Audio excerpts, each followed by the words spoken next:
Have clubs come to you on Sean Darcy? He's got the contract till 2030, but there's obviously some debate there with the ruck situation at Freo. Yeah, gee, it's a topic of much discussion, isn't it?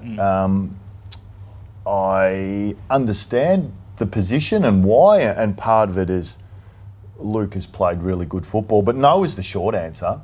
And we've had some discussions with Freo, as it is our job and it's regularly occurring, and they're really invested in both the ruckman and how they can work together for the benefit of the team. And I think we've seen that, you know, different but similar in that we saw Luke play so well in the 2021 grand final, and I think part of that is as a result, and he's a much more mature player now in terms of age and experience and strength, etc. But what Max was able to do through that early part of the game, I think assists Luke being able to do what he was able to do in that third quarter.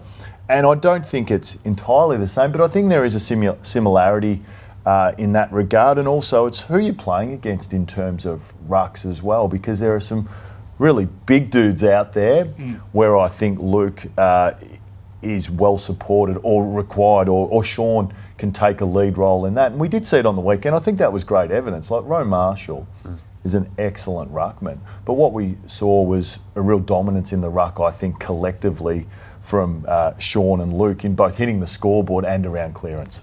So obviously the clubs haven't come to you on Sean. What have you spoken about Sean around his future? And is he comfortable with the two ruck role there as well? Yeah, so the discussion has been, so the first point was just to have a chat to Freo, just to say, how do you think it's going? And that's just a manager and a player doing his job. So on the back of that, they reinforced how important they think the two ruck role is.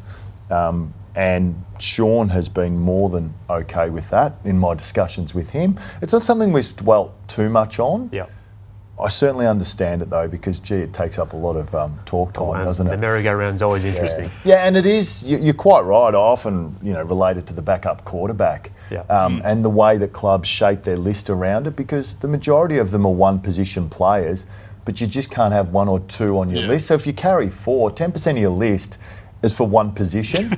But it's when you get injuries in that position that you're desperate that you don't have another one.